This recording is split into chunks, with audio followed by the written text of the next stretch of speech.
नमस्कार मैत्रिणींनो, स्वागत आहे तुमचं एका नवीन व्हिडिओमध्ये। आपण आज कटोरीचा चार्ट बघूया। कटोरीचा चार्ट म्हणजे कटोरी कशी वाढवायची।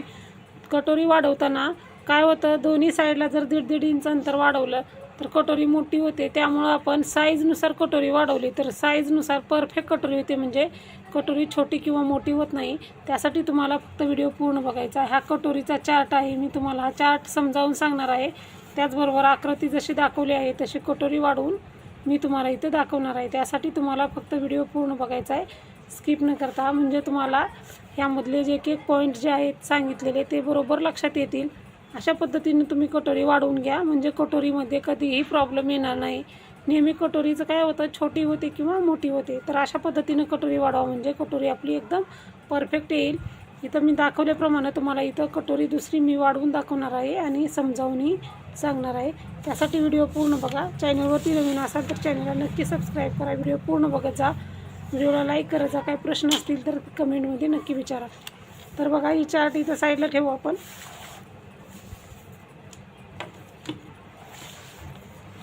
सुरुवातीला आपल्याला कटोरी जशी आहे तशी मार्किंग करून घ्यायची आहे आणि मग आपण चार्टप्रमाणे कटोरी कशी वाढवायची ते बघूयात।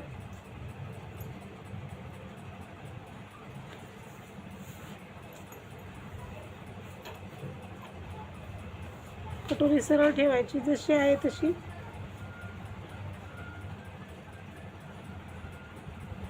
मार्किंग करून घ्यायची।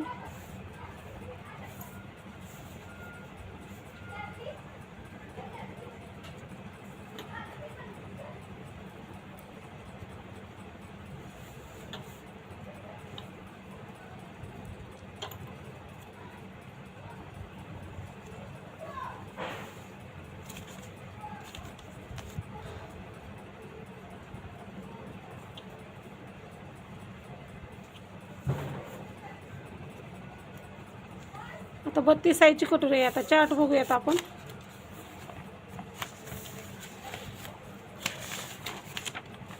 तर चार्टप्रमाणे कटोरी वाढवून घेऊयात आपण। बघा, इथं अगोदर तुम्ही व्यवस्थित बघा, आपला ब्लाऊज किती साईज इथं लिहिलेली आहे मी।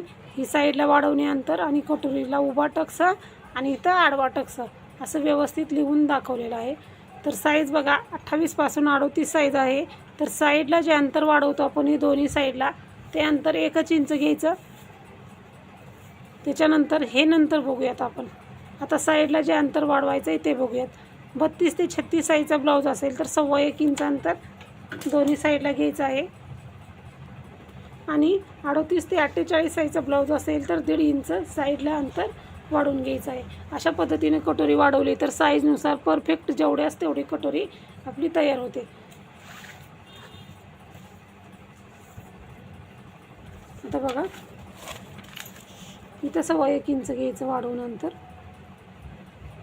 त्याच्या अगोदर आपल्याला काय करायचं आहे, हा जो पार्ट आहे याचा मध्ये काढायचा आहे। 5.25 इंच आहे, 5.25चा मध्ये डबल फोल्ड टेप करायचा। 32 साईजची कटोरी आहे त्यामुळे 5.25 इंच आलेलं आहे आपलं। इथं मध्याला मार्किंग केलं, जिथं मध्ये काढलेलं आहे तिथं खाली 1.5 इंच घेतलं।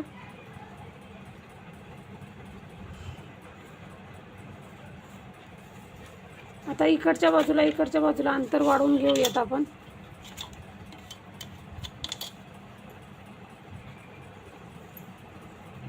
दोन्ही साईडला 1.25 इंच घ्यायचं।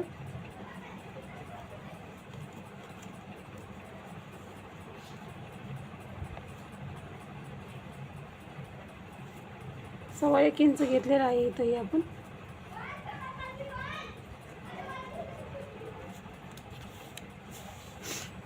त्याच्यानंतर आता आपण हे जे आहे ते मार्किंग करून घेऊयात।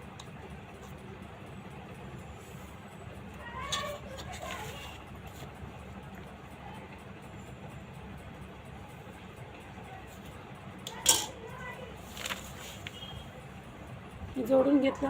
आता आपण इथं साईडला काहीच अंतर न घेता फक्त क्रॉसमध्ये मार्किंग करायचे। का बरं, तर इथं पायपिंग करतो, पायपिंग करताना भाग ओढला जातो आणि इथं वाढवला अंतर, तो ओढलेला भाग, त्यामुळे समोरचा गळा पसर होतो। त्यामुळे इथं अंतर अजिबात वाढवायचं नाही, त्यामुळे ही समोरचा गळा आपला लूज पडतो, खांद्यातून ब्लाऊज खाली ढिला होतो। शोल्डर उतरण्याचं मेन कारण पण एक कारण पण आहे की समोरचा गळा पसर झाल्यामुळे हे शोल्डर आपलं उतरतं. त्यामुळे इथं काहीच न घेता असं मार्किंग करायचं आहे. आणि इथं शिलाई मार्जिनसाठी 1/2 इंच घ्यायचं आणि या पॉईंटनं असं जॉईंट होत होत होत होत आपल्याला या पॉईंटला जॉईन व्हायचं आहे.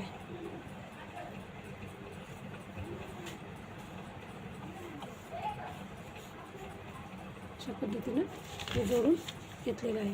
तर इथं किती वाढवलेलं अंतर आहे आपण 1.25 इंच वाढवलं. 1.25 म्हणजे 1.25 इंच. इथंही 1.25 म्हणजे 1.25 इंच. आणि इथं हा जो आहे तो आपला मध्य आहे कटोरीचा. सुरुवाती मूळ कटोरीचा आपण मध्य काढून घेतला. आणि इथं जे आपण अंतर किती घेतलेलं आहे ते 1.5 इंच अंतर घेतलेलं आहे आपण. हे प्रत्येक साईजला 1.5 इंच घ्यायचं. आता बघा कटोरी कोणती का असना, इथं मी दाखवल्याप्रमाणे 28 ते 30 असेल तर दोन्ही साईडला अंतर 1.25 इंच 1.25 इंच. 28 ते 30 असेल तर 1 इंच घ्यायचं. 28 आणि 30 साईजचा 2 साईजचे ब्लाऊज असतील तर दोन्ही साईडला 1 इंच अंतर घ्यायचं. आता 32 ते 36 साईजचा ब्लाऊज आहे तर दोन्ही साईडला 1.25 इंच 1.25 इंच घ्यायचं. मध्य काढायचा 1.5 इंच घ्यायचं. हे 1.5 इंच अंतर प्रत्येक ब्लाऊजात सेमच घ्यायचं आहे. म्हणजे 28 पासून 48 साईजपर्यंत हे अंतर 1.5 इंच. यामध्ये बदल करायचा नाही. मध्य काढायचं त्यामध्ये बदल करायचा नाही. बदल कुठं करायचा आहे तर दोन्ही साईडला जे अंतर घेतो यामध्ये फक्त बदल करायचा आहे. बाकीचं जे क्रॉसमध्ये मार्किंग करणं, इथल्या साईडला 1/2 इंच घेऊन या पॉईंटला जॉईंट होणं, मध्य काढणे, खाली 1.5 इंच घेणे हे सेम आहे. आणि आडवा टक्स पण प्रत्येक साईजला 1.5 इंचचा घ्यायचा कटोरी आपण ज्यावेळेस शिलाई करतो त्यावेळेस. आणि उभा टक्स आहे त्यामध्ये थोडासा बदल आहे, ते मी तुम्हाला इथं दाखवलं आहे त्याप्रमाणे घ्यायचं आहे. आता हे कट करू आणि मग आपण पुढचं बघूयात.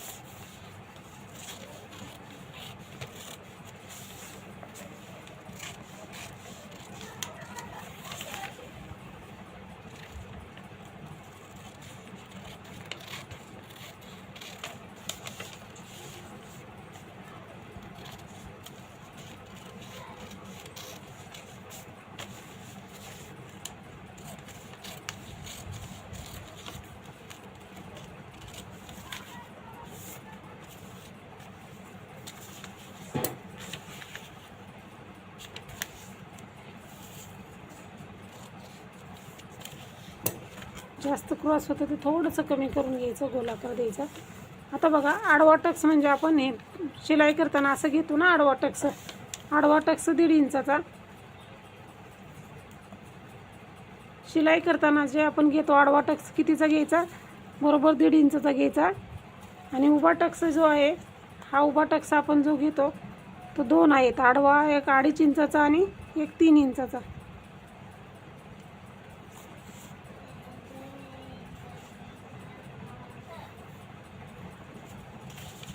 इथे मी तुम्हाला थोडंसं अलीकड लाईन ओढून दाखवलेली आहे, पण लाईन आपण घेताना अशीच घ्यायची असते.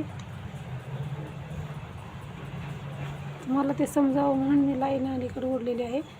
ही आहे ती 3 इंचाची लाईन आहे, ही आहे ती 2.5 इंचाची लाईन आहे. हा आपण शिलाई करताना असा टक्स घेतो, एकमेकावरती टोक ठेवतो. टोक ठेवून 2.5 इंच घेतो वरती आणि आडवा टक्स 1.5 इंचाचा घेतो. तर अशा पद्धतीने तुम्ही कोणत्याही साईजची कटोरी वाढवा, म्हणजे तुमची कटोरी आहे ती एकदम व्यवस्थित येईल. आडवा टक्स प्रत्येक मापासाठी आडवा टक्स 1.5 इंच घेणे. म्हणजे हा जो आडवा टक्स आहे तो 1.5 इंच घेणे. 28 ते 38 साईज असेल तर 2.5 इंच घ्यायचं. 28 ते 32 ते 36 असेल तर 2.5 इंच घ्या. 38 ते 48 साईजला 3 इंचाचा उभा टक्स घ्या. अशा पद्धतीने तुम्ही कोणत्याही साईजची कटोरी वाढवा, म्हणजे तुमची कटोरी एकदम परफेक्ट येईल. तर अशाच प्रकारचे नवनवीन व्हिडिओ बघण्यासाठी चॅनलला नक्की सबस्क्राईब करा. व्हिडिओ पूर्ण बघितला आहे तर व्हिडिओला लाईक आणि शेअर करा. मी तुम्हाला व्यवस्थित असा चार्ट दाखवते. हा चार्ट आणि वाढवलेली कटोरी. अशा पद्धतीने तुम्ही हा चार्ट लिहून घ्या. आणि हा व्हिडिओ कसा वाटला, काही प्रश्न असतील तर कमेंटमध्ये नक्की विचारा. व्हिडिओ पूर्ण बघितल्याबद्दल धन्यवाद.